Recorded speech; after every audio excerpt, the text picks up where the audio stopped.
Can it be that a child that is diagnosed with ADD or ADHD actually has one of those physical problems? It's a health issue rather than a behavioral issue. Very much so. Okay.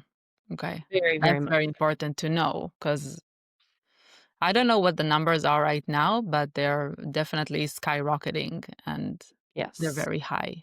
They're very high and the causes are missed extremely. I mean, I would say in my own practice before I specialized in any of this, I would say that we're in the 70 to 80% range of kids who have these pre-existing diagnoses, and they have something like a chronic infection, an environmental exposure, a food sensitivity.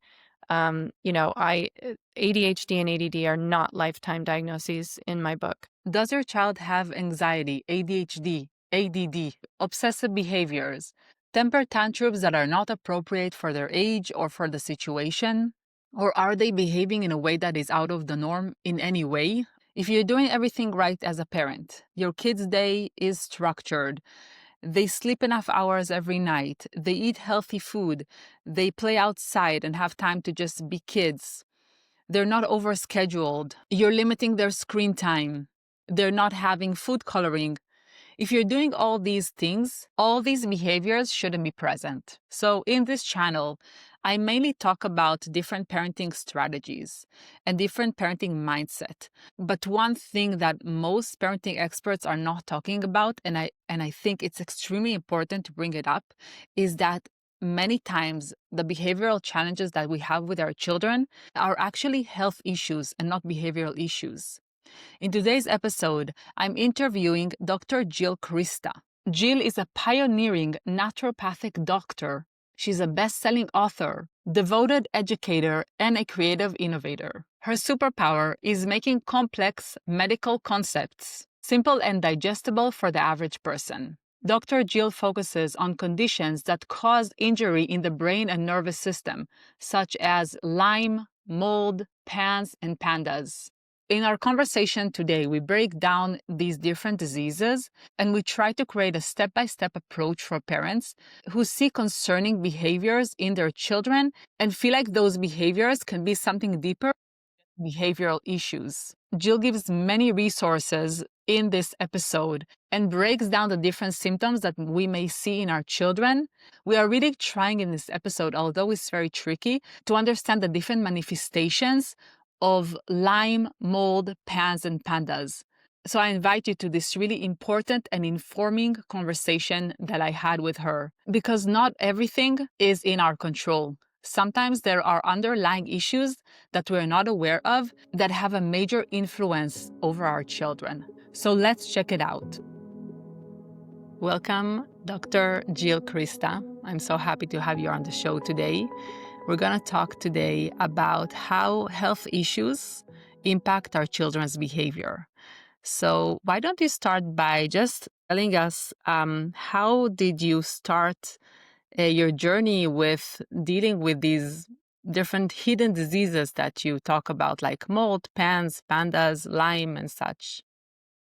Well, I found myself in southern Wisconsin, which I didn't realize is an epicenter for Lyme infections and Lyme disease.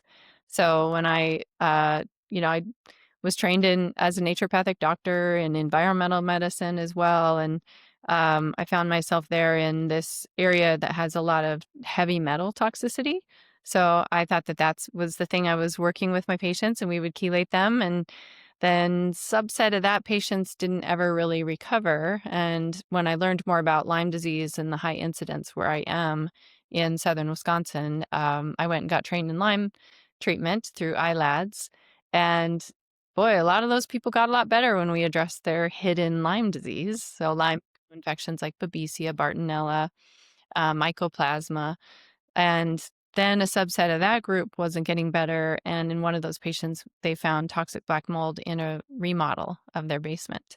And that took me down the whole mold track. So, and then I found as I'm sitting in my ILADS training, realizing that what I thought was fibromyalgia all my life was actually chronic Lyme for myself as well. And I had given it to my children vertically, which means in utero.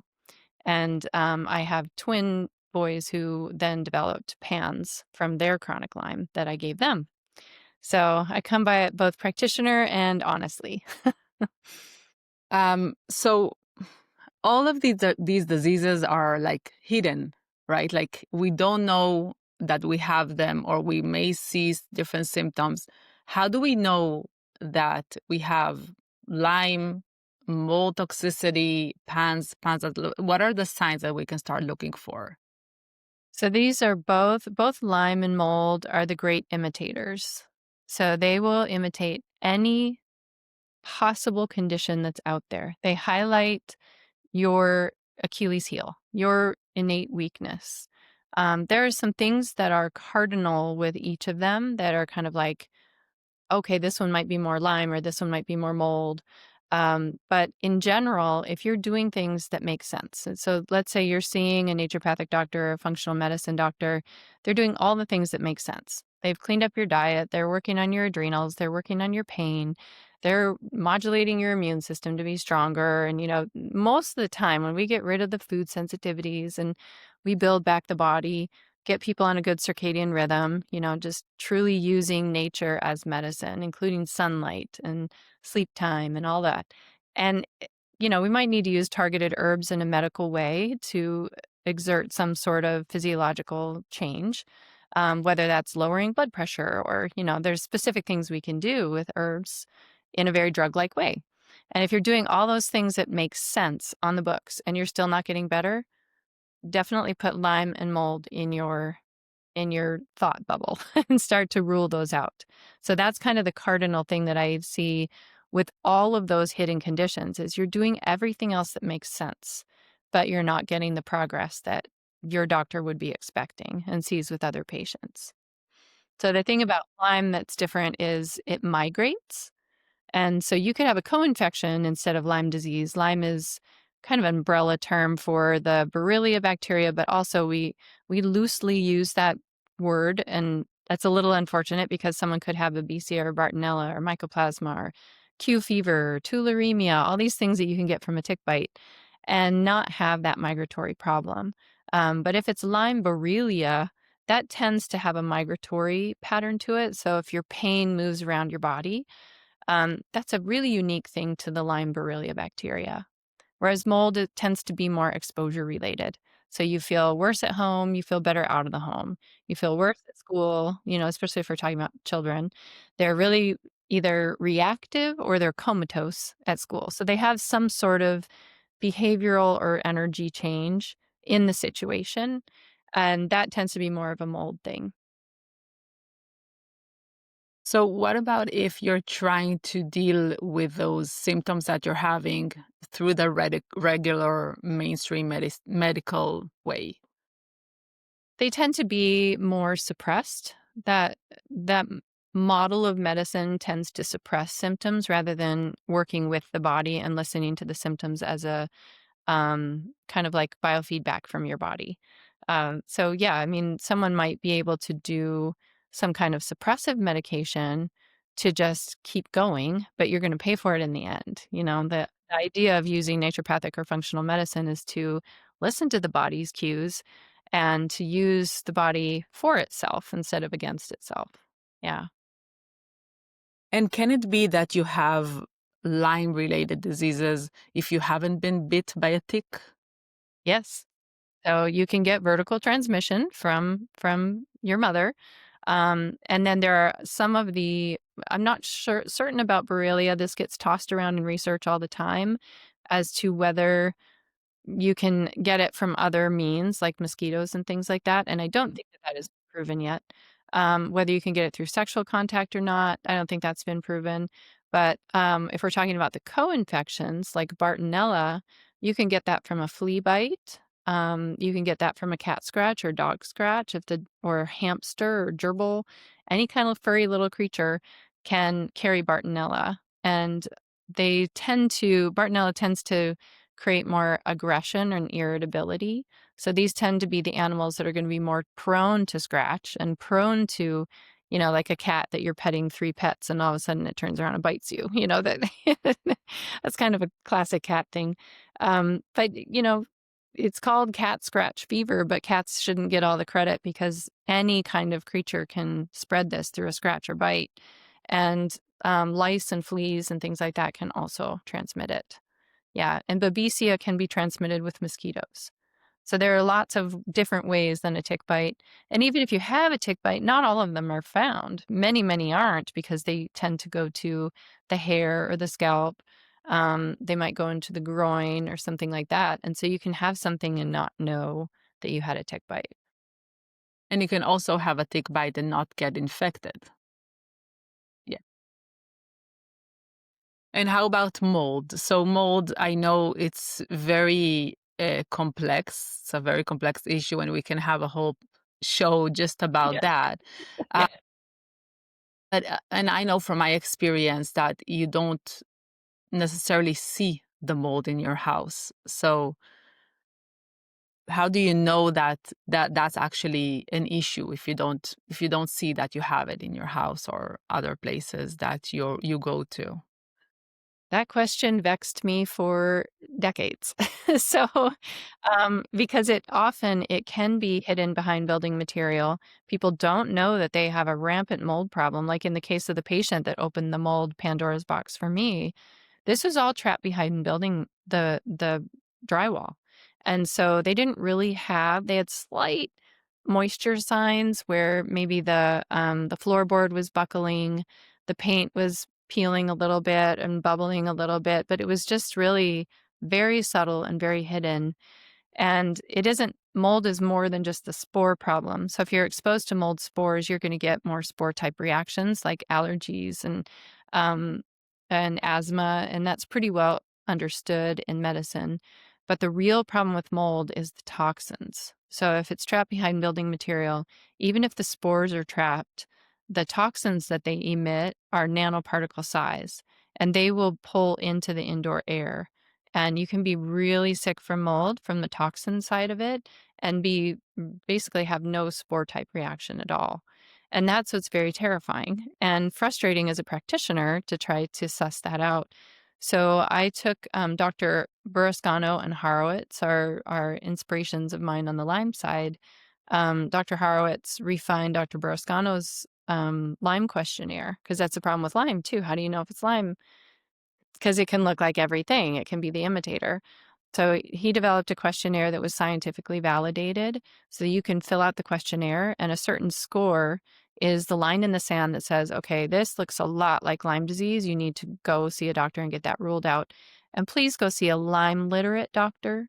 That's a very specific type of doctor. And so I thought, why don't I create that for mold? And so I did create a questionnaire over the decades, just kind of tweaking it and scoring it based on the inspiration of that Lyme MSIDS questionnaire from Dr. Horowitz. And we're just wrapping up our study on scientifically validating that. And we are finding that if you score a score of 10 or more, it has a positive predictive value, which means it's a pretty high chance that it's mold that is affecting you. So you can just fill out a free questionnaire, and that's a Mhm. really easy way. And doctors are using that. I've used it for myself as a screening tool for my patients all this time. I have them fill out the Lyme MSIDS. I have them fill out my questionnaire. And then, a lot of people have both. So it's not a one or the other, but if it is mold, we want to know about it and get going on taking care of that problem. Okay.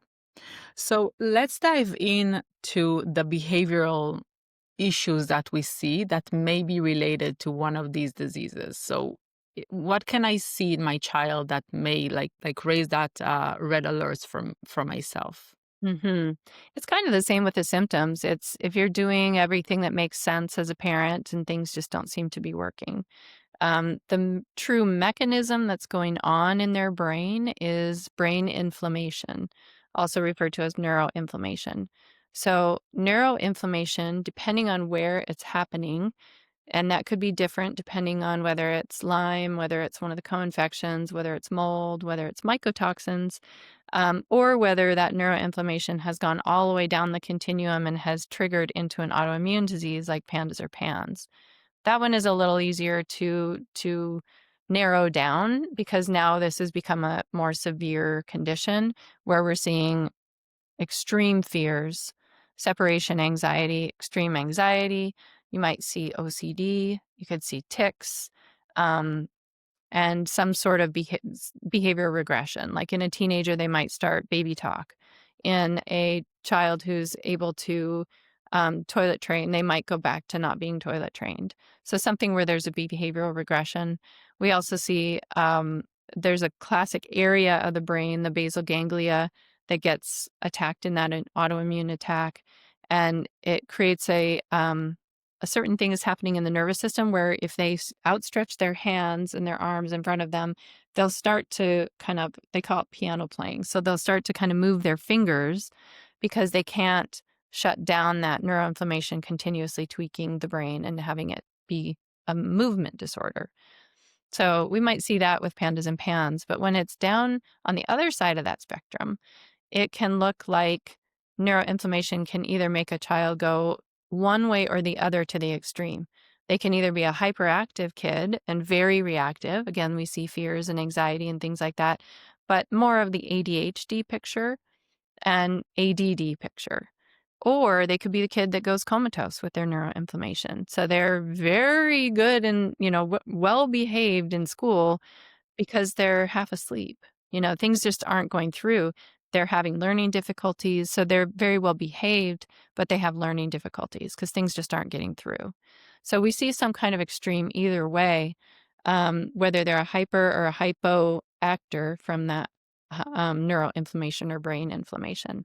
People always think brain inflammation means they're going to be a hyper kid, but it doesn't always show up that way. So it seems that like it can be any behavior that is maybe out of the norm. And how do you know whether it's ADD, ADHD, or something that is health related? Because that can be very tricky. It's very tricky. It's very tricky in practice to figure that out as well. We can run some things like there's a certain kind of MRI that we would look at called a neuroquant MRI. You get this at specific MRI centers. And this gives us some idea if there is inflammation in certain areas of the brain. The brain shouldn't be inflamed. The brain shouldn't be waterlogged either. That can be sometimes the case of a kid with PANDAS or PANS. If they've had a lot of autoimmune attack, they get a lot of swelling and they're working with a waterlogged brain. So we shouldn't see water or fire in a brain. We should see normal signals. And so that's when we're trying to suss out, maybe this is emotional abuse, physical abuse. Some of those behaviors can be from those kinds of causes. But if that has kind of been talked about and ruled out, and you have a kid where you're using good parenting skills, I'm a huge fan of parenting classes, but these kids, it's not a factor of bad parenting. It's not a factor of this kid being a bad apple. They're sick.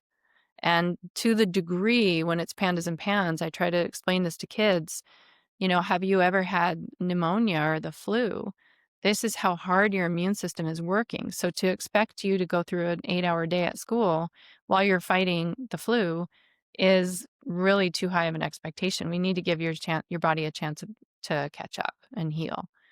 So I think that using things like a neuroquant MRI and some of the lab tests that we can do, we can look for a blood-brain barrier breakdown in a blood test, things like that we can see if there's something out of the ordinary chemically or physically in the brain. And how do you get PANS or PANDAS? Where does it come from? Great question. We don't know. Wow.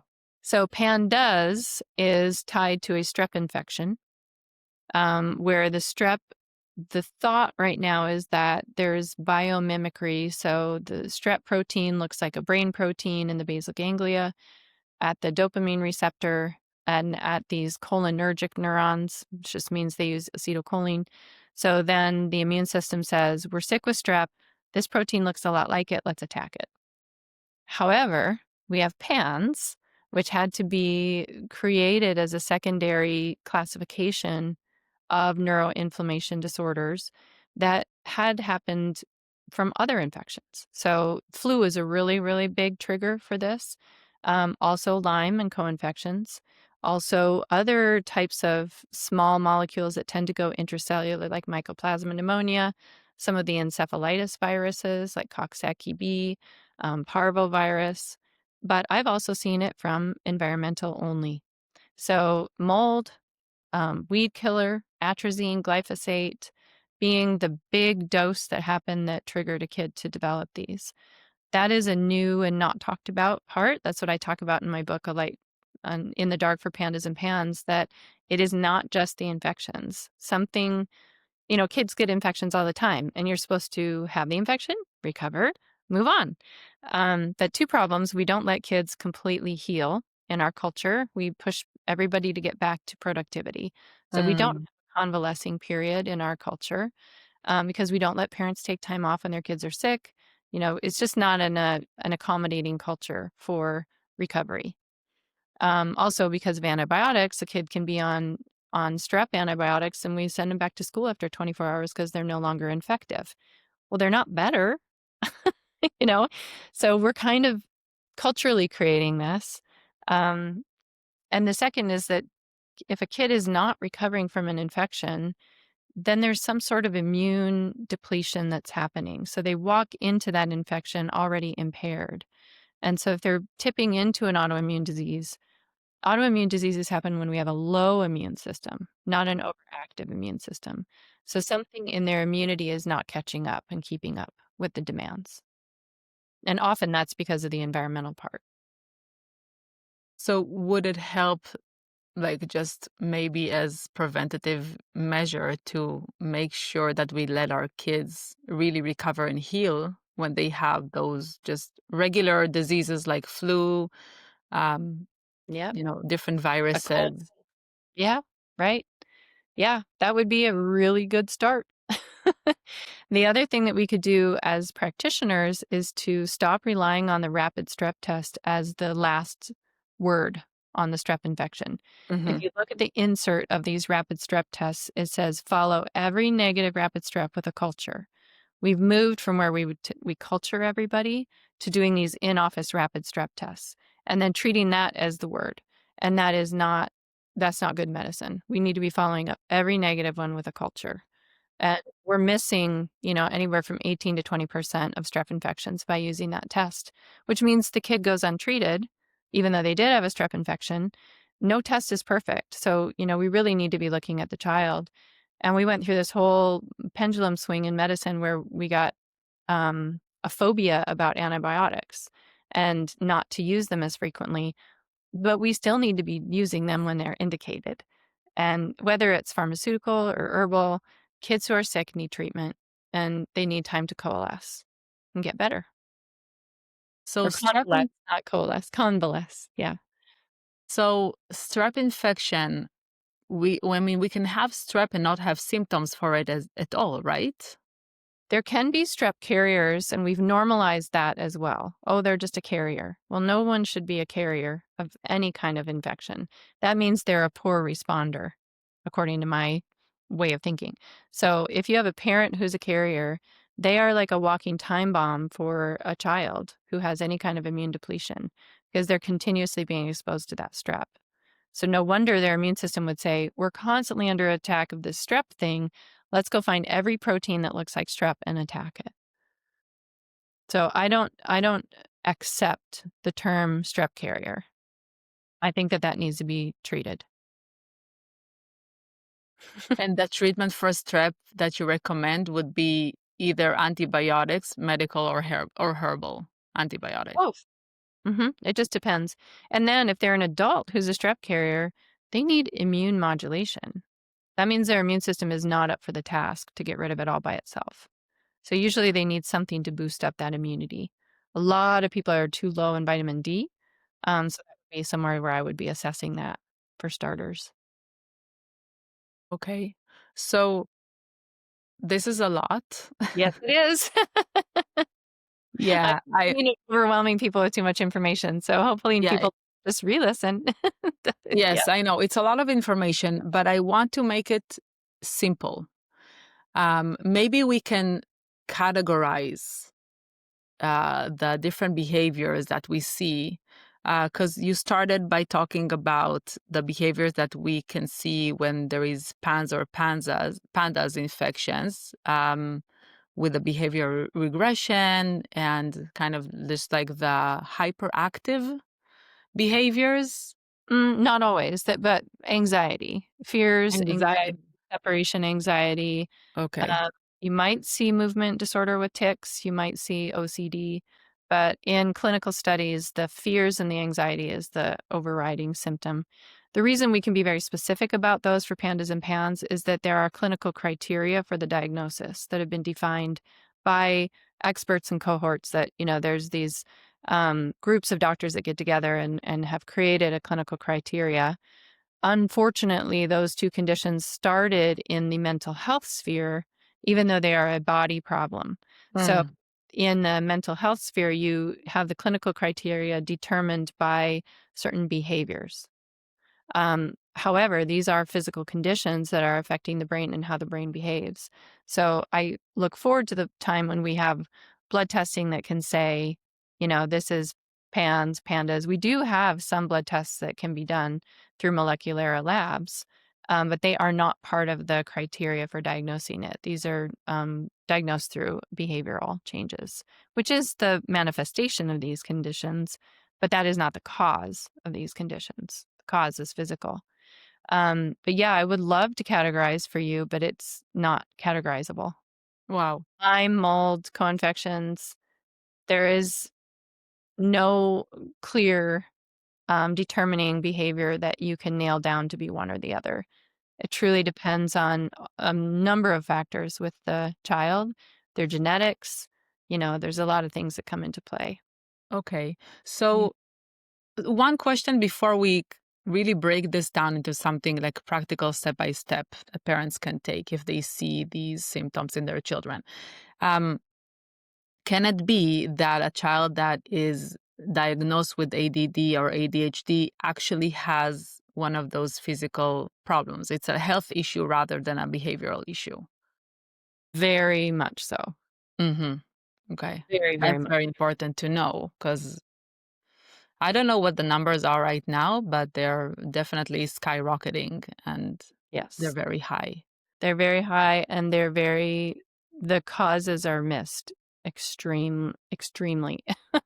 I mean, I would say in my own practice before I specialized in any of this, I would say that we're in the 70 to 80% range of kids who have these pre-existing diagnoses, and they have something like a chronic infection, an environmental exposure, a food sensitivity. ADHD and ADD are not lifetime diagnoses in my book. I think we need to be investigating why that is. Now, some of the ones that weren't in that category, it was because the other thing we do in our culture is we make kids sit down and pay attention for long periods of time. They can't move. They don't get outside. They don't eat good food. They're not connected to nature. So if we've corrected that and mitigated that as much as possible, which I think we have a long way to go in how we, everything about the learning and nothing about the actual body that's trying to learn. Um, but if you have parents, because parents who come see me are very, very hardworking, hippie, crunchy parents.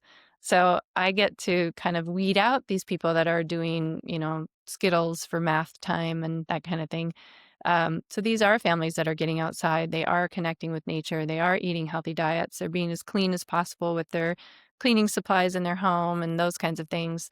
Um, that should be a kid who is able to keep up with the demands of school and maybe even have a sport activity or music or dance or something that they do on the side.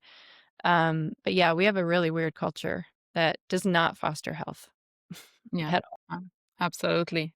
Yeah. So let's start with, okay, step one, because I want to want to make this not too overwhelming and kind of simple for parents who are listening. So if you see a behavior that, you're doing all the things in terms of parenting, you're connecting, they're on a good schedule, um, they have time to go outside, they have time to play freely, they eat healthy, you're doing all the things that you have control over as a parent, right? Mhm. Screen time, bedtime, all those. Yeah. Absolutely. Yes. Limiting screen time, making sure they go to bed on time, making sure they have enough hours of sleep every day, and so on. So you're doing all those things and you're still seeing a behavior that seems off. What do you do about, like, what is the first step that you need to take in order to maybe start to understand and identify what the issue that you have is? I would first start with both of the questionnaires. So the Lyme MS-IDS questionnaire from Dr. Horowitz, which is published in his book, and you can get it free online, and my mold questionnaire, which you can get free on my website at drkrista.com. One thing that's a little challenging with that with children is that neither of those have been done for kids. That is on my wish list, is to create one for kids. The reason that matters is with mold, you will see a skin eruption before you see behavior changes, but behavior changes come with kids far earlier than they do in adults. So we're missing a lot of the behavior stuff on the mold questionnaire for kids. So it's both of those questionnaires have been validated only for adults, but it's a place to start.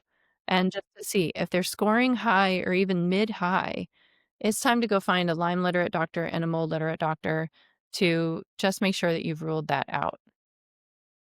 And those are both free. Those are both an easy scan, easy test. Okay.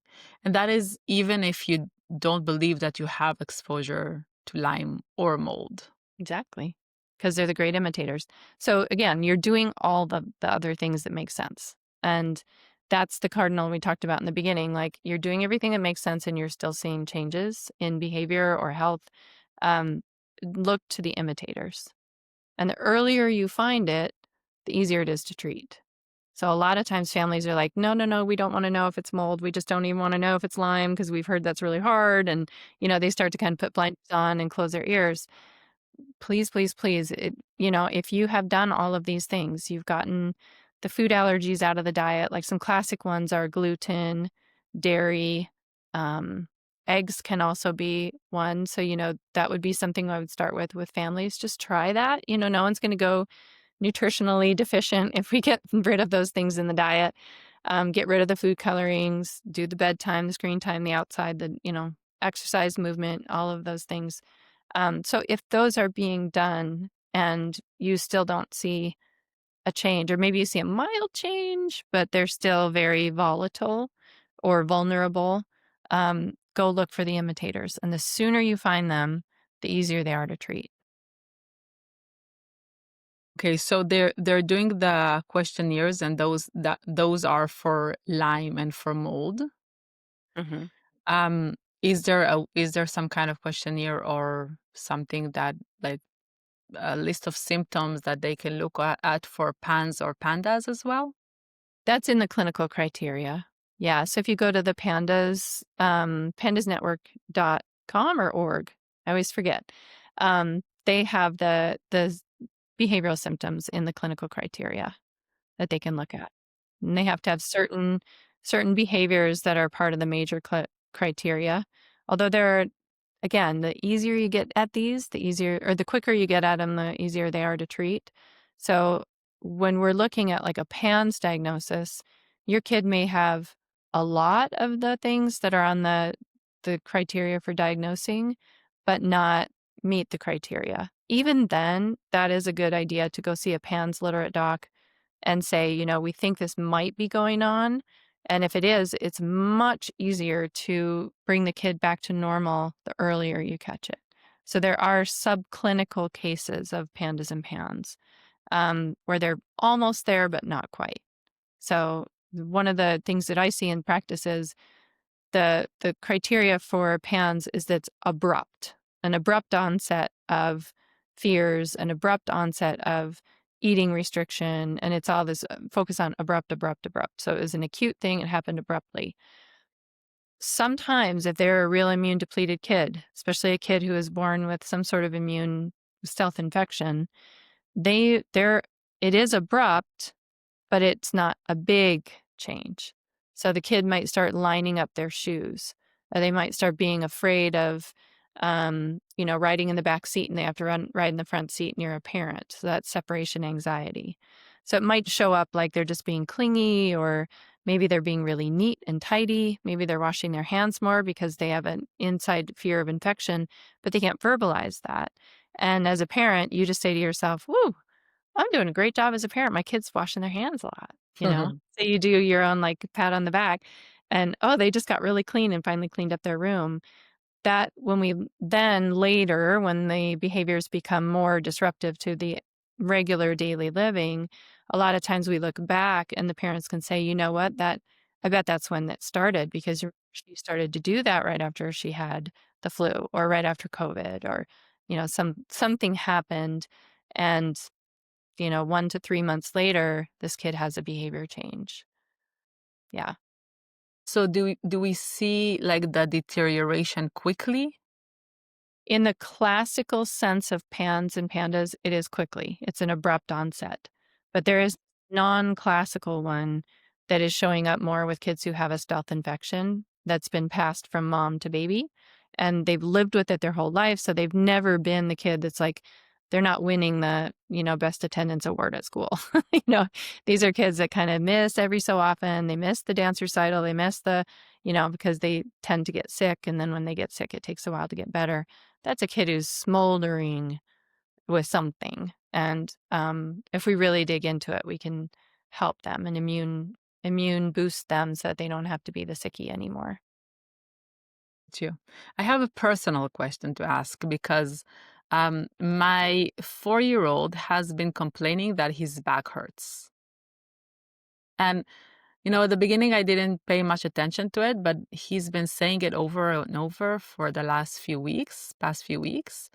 Um, so I'm not sure, like, how can I interpret that? Is that something that can So be many related to something? Yeah, I mean, that's where, as a practitioner, it's hard for me to just say, "Oh, that's this," because we would need to do a full review of symptoms. Did he have an injury? Is there some sort of, have you had x-rays to see if there's some sort of malformation? We'd want to do all those rule outs first. That's what I mean in the beginning, like if you're doing everything that makes sense. So we've ruled out all of the other things it could be. Does he have one leg that's shorter than the other? Is there something like that that is leading to that pain? Where the Lyme fits in is if you've done all that rule out and you don't see any change or see anything that makes sense.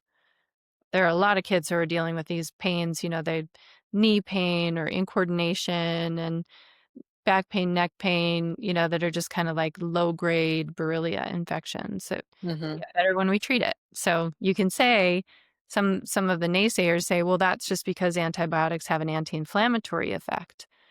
And that may be the case, but when we use anti-inflammatories, they don't get as improved as you do as when you put them on the antibiotics, then that's Lyme.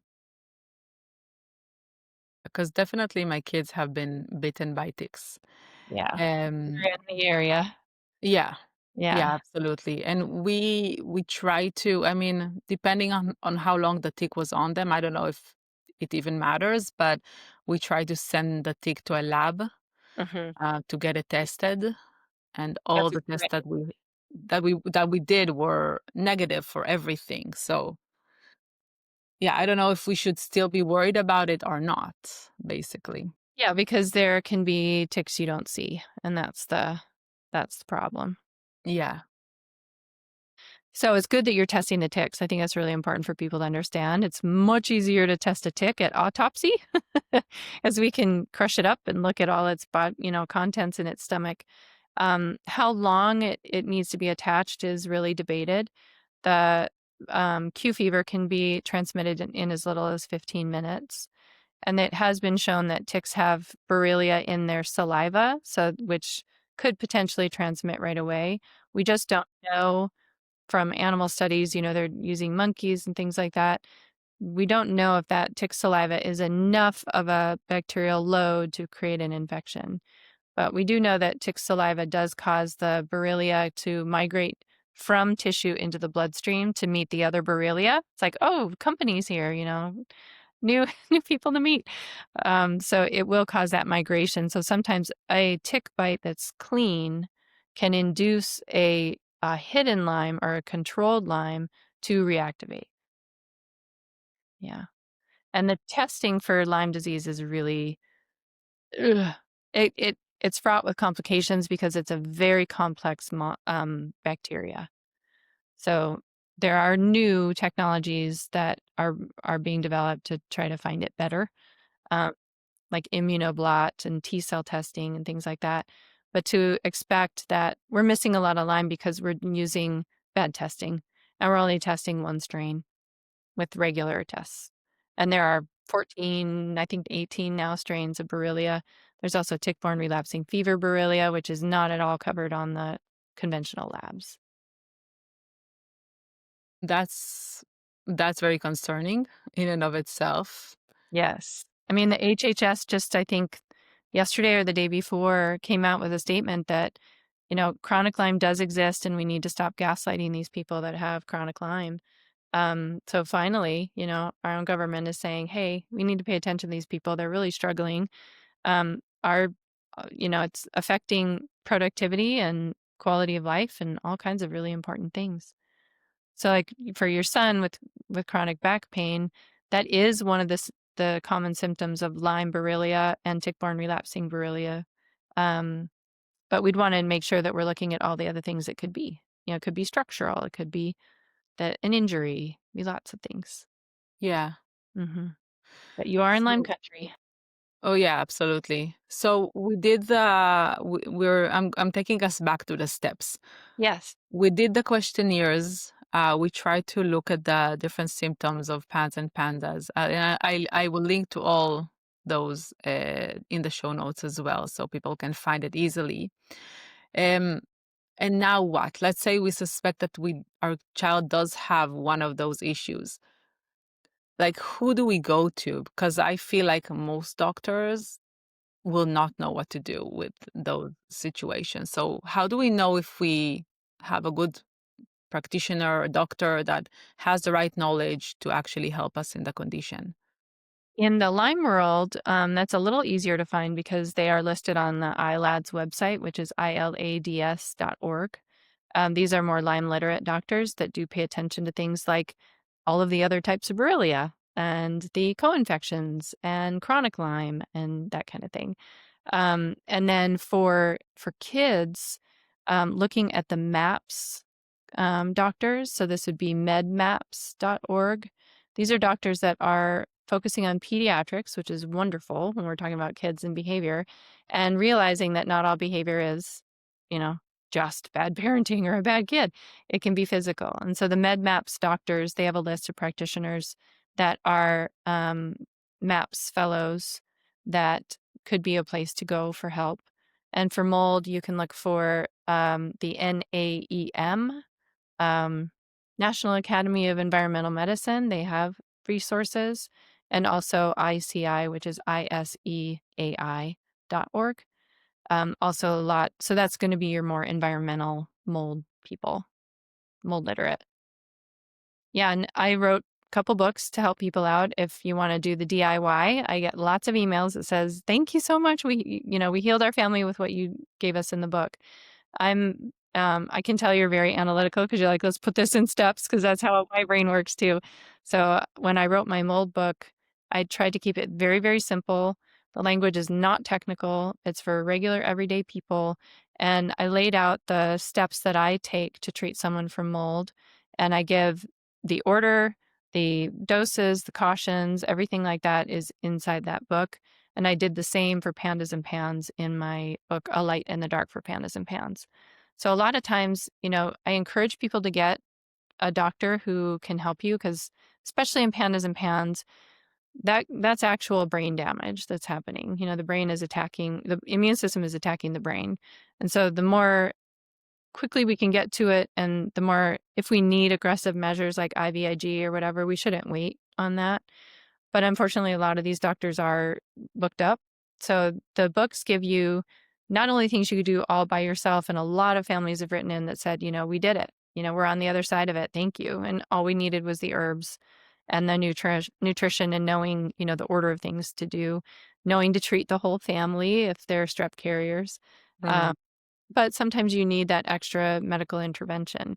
But this could be things that you could do. And again, I lay it all down in steps. If someone wants to kind of get a taste of it, I have it on my YouTube. I have these half-hour lunch and learns where I go through what I call the core four for pandas and pans, and then how to put it all together. So it's all laid out using my very analytical brain and trying to make, take the guesswork out of it for people so that there isn't so much unknown. Yeah.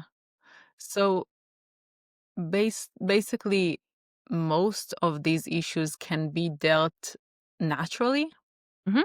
I without actually get medicine. better results for Lyme disease and co-infections when I use the herbs, because the herbs have multiple mechanisms of action. Hmm. Uh, and there's a great company called Lymecore that has nice products. So if you can kind of figure out a little bit of what co-infections are happening. It's more common than not that someone gets the co-infections with a tick bite, so it's Lyme plus. Always think of it that way, like it's Lyme plus something. And you can look at the kind of symptoms that in kids, Bartonella is going to be more irritability, aggression, rage, temper tantrums, that kind of thing. That's more like a Lyme plus Bartonella. Babesia is going to be more like air hunger. They feel like they can't breathe. A lot of night sweats, thrashing at night. The sheets are all over the place. That's Lyme plus Babesia. So there's sort of these patterns that you can see that we can use the combinations that LymeCore has. I combine those with the products I make at Light Health Formulas for mold, and they combine really well, and we can use natural medicine. So, like I said, I get emails all the time. They're my favorite emails to get, which is, we went through your steps. And, first step with mold is get out of the exposure. But, get through those steps. And it's all things that people can take charge of for themselves. And then if that doesn't work, get extra help with somebody who's Lyme literate or mold literate or parasite literate. That's another hidden stealth infection. So, people can go to your website, which I will link in the show notes, of course. And I browsed through it, and I saw that you have these different courses Mhm. for each one of those issues. Um, can you tell us a little bit about what the courses are? How are they different from the books? And just Sure. like explain that a little bit. Yeah, so I have both practitioner level courses and courses for the public. The practitioner level ones are, the books are written for the public. So the practitioner ones do a deep, deep dive. They go through the mechanisms and they have more solutions that might be higher intervention, might need a prescription pad, that kind of thing, or a little higher risk. And so that's where, at practitioner level.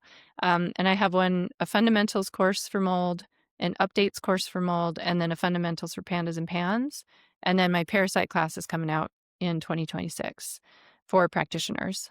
And then the things to the public, this is just my way because I'm not accepting new patients and haven't for a very long time. It's my way to try to help people get the tactical, practical kinds of things for these very specific um, annoyances that can happen after you've been exposed to mold.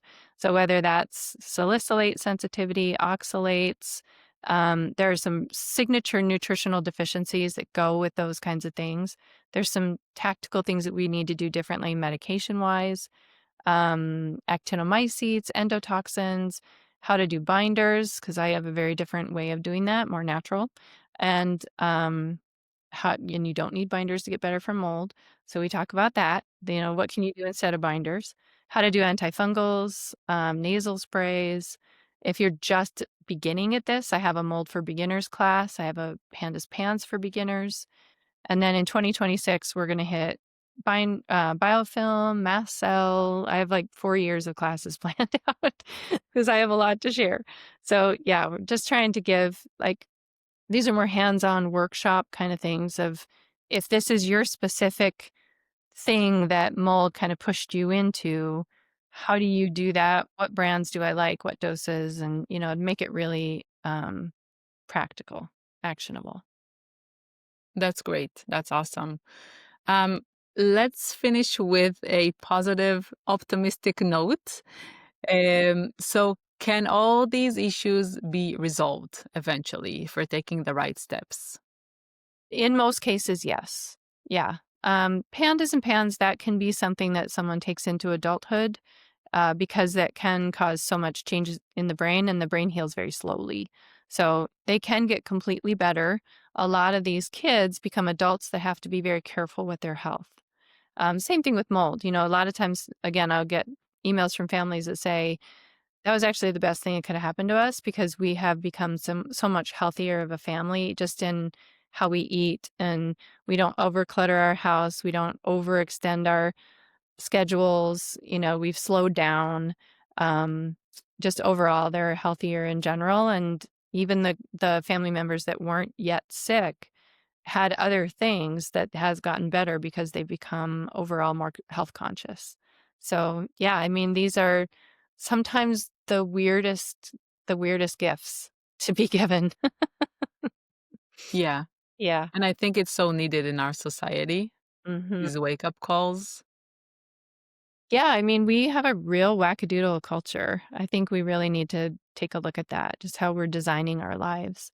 And they have become these advocates for change, for more health freedom, for more change in how we do schooling. Um, yeah. So I think they're going to be the leaders that bring us to a new way of being in our culture. Absolutely. Yeah. Thank you so much, Dr. Jill Krista. This was such an informative conversation, and I'll definitely link all the links that you provided for us. And thank you so much for your work. Yeah. Thank you. Thanks for having me and helping me spread the word. Thank you.